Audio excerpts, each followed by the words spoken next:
Aduh, ini. Jadi kemarin presiden kita tuh ngomong sesuatu ya.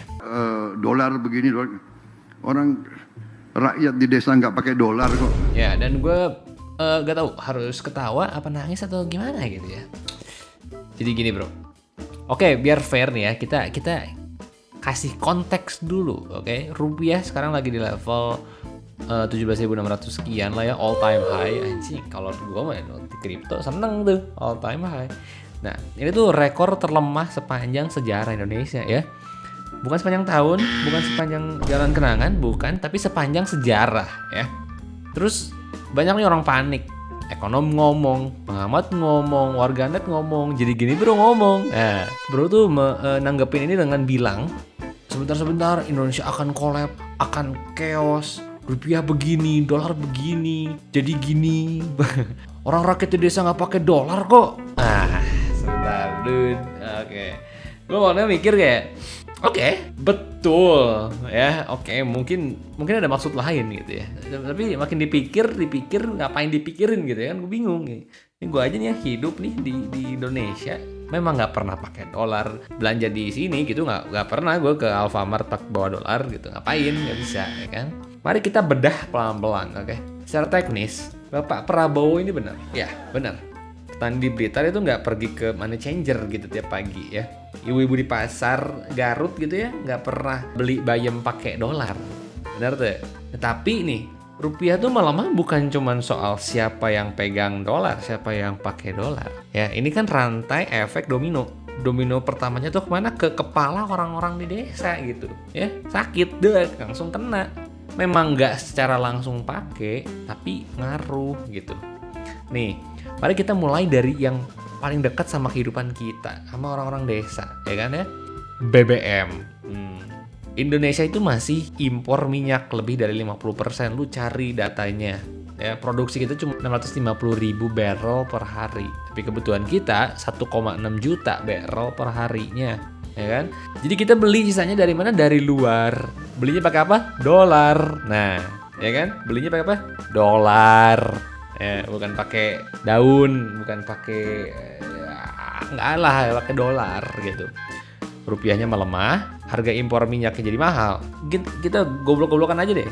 Beli barrel nih, beli sesuatu yang dari luar negeri seharga I don't know, let's say yang gampang 1 juta dolar gitu ya. Berarti kan 17 miliar gitu ya. Ini bohong aja, 17 miliar. Kalau rupiahnya nggak yang kayak sekarang, misalkan waktu itu harganya masih 15.000 misalkan. Berarti kan 1 juta dolar itu 15 miliar. Ada berapa adik-adik? Ada 2 miliar berbeda ya. Apa itu tuh duit. Jadi kalau rupiahnya melemah, impor naiknya jadi makin mahal, beban subsidinya bengkak. Kepala gua bengkak nggak? Pemerintah tuh mulai kalkulasi ulang harga BBM. Jadinya harga BBM-nya naik, ya kan? Orang-orang di desa itu pakai motor ke sawah pakai apa? Lari. Pakai motor, pakai BBM, ya kan? Nah, pupuk kimia, urea, NPK itu tuh bahan bakunya tuh dari industri petrokimia yang mana harganya sangat sensitif sama harga minyak dunia dan nilai tukar, gitu kan? Harga pupuk global udah naik dari lebih dari 40% gitu di tengah gejolak geopolitik gitu kan. Bahkan ekonom bilang kenaikan harga pupuk pakan ternak sampai obat-obatan tuh langsung naikin biaya produksi petani. Ya, orang yang paling kena apa? Petani. Yang tinggalnya di mana? Desa dong, petaninya di desa. Masa petani di mall, ya kan? Sembako, kedelai buat tahu, tempe impor, gandum buat roti dan mie impor, minyak goreng sebagian masih tergantung rantai pasok global gitu. Data Kementerian Perdagangan per Mei 2026 ya, per video ini di record ya, nunjukin harga kedelai udah di 13.607 per kilogram, jauh di atas harga acuan pemerintah. Minyak goreng sawit juga mulai merayap naik. Siapa yang belanja di pasar? Siapa yang paling sensitif kalau harga sembako naik? Betul, orang desa, ya kan? Gue bukan ekonom ya. Ya lu tahu sendiri lu belum tahu sih. Ya, gue bukan ahli ekonomi ya. Kita ambil aja kita kutip dari yang lebih kredibel. Bima Yudhistira dari Selios bilang Prabowo tuh perlu di briefing soal ekonomi 101 cuy. Bukan gue yang bilang ya, itu ekonom. Ferry Latuhihin pengamat ekonomi lebih to the point nih. Salah Pak, kalau dolar naik semua orang kena Pak, orang utan juga kena Pak. Nah, dan pakar dari Universitas Muhammadiyah Surabaya tuh nambahin, meski orang desa nggak transaksi pakai dolar, dampak ekonominya tetap menjalar ke bawah lewat inflasi dan kenaikan harga barang yang tadi kita sudah sebutkan ya.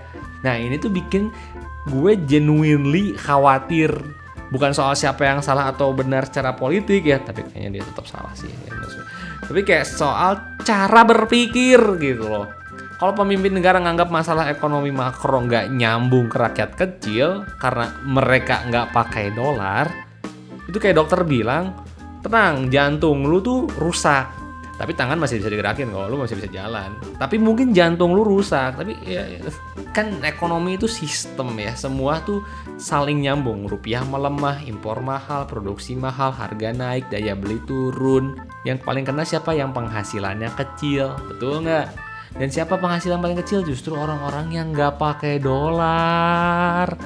Lu tuh sekolah di luar negeri. Ini gue aman gak ya? Semoga gue aman. Semoga gue aman guys. Ini saking gedeknya gue langsung record, edit lah. Maksudnya editor gue yang edit. Soalnya kesel banget gue dengernya. Jadi kayak gue nih sebagai yang bukan ahli ya. Tadi gue bilang gue bukan ahli, tapi gue kesel dengernya. Karena perasaan nggak gitu deh. Yang gue masih gue bukan ahli ekonomi ya yang jago-jago uang. Enggak, gue kalau gue punya duit 1.050.000 berarti duit yang bisa gue pakai adalah 50.000. Nah lu pada ngerti kan maksudnya. Gue juga nggak tahu ini, gue tahu gitu, kayaknya ada yang salah berpikir, kayaknya nggak gitu deh. Kayak emang kita sebego itu gitu untuk iyain aja ya nggak sih. Kan tadi gitu, kalau rupiahnya lemah, nanti kalau misalkan rupiahnya melemah terhadap apa deh yang lain deh, mata uang apa gitu yang nggak kita pakai juga. Ini kan dolar Amerika bro. Semua perdagangan internasional juga hampir semuanya pakai dolar. Ini pasti ada efeknya. Emang ada yang bisa dibego-begoin kayak gini gitu kayak. Ya ada mungkin ya, kan orang juga milih pelanggaran. Siap, saya yang salah. Gue bukan minta lu panik. Karena gue bukan minta lu pada panik ya, karena panik juga nggak guna. Tapi gue minta satu hal nih, jangan percaya kalau ada yang bilang masalah besar itu gak nyentuh lu karena lu gak ngerasain secara langsung. Karena justru itu cara ekonominya bekerja gitu. Karena itu masalah ekonomi itu kayak gitu. Datang pelan-pelan lewat harga yang naik. Pak Gembus gue jadi naik nanti gara-gara tahunya naik. Lewat bensin makin mahal, makin susah dicari. Lewat tagihan yang makin naik juga tiap bulannya. Dan waktu pas sudah terjadi semua terlambat gitu ya. Oh kena ya gue ya. Shit man, mogi makin kecil lagi gitu kan. Ya segitu aja dari gue. Sehat-sehat ya guys ya. Kayaknya kalau misalkan lu juga sebenarnya nggak terlalu sering berkutit dengan dolar ini, tapi lu coba pelajari dikit, ini tuh ngaruh ke seluruh dunia gitu. Ini tuh bakal ngaruh juga gitu at some point di kehidupan lu tuh pasti kena, nggak mungkin nggak ya. Kecuali mungkin kita next orang-orang desa tuh pakai Robux kali ya kita belanjanya. Apa-apa deh gitu. Mungkin gue pakai Emerald gitu, ntar gue trading ya. Kalau lu pada nggak nyangka dolar bakal segininya ya, tenang aja. Lu nggak sendiri, bahkan pemerintah sendiri nggak expect rupiah seanjlok ini. Iya, terima kasih.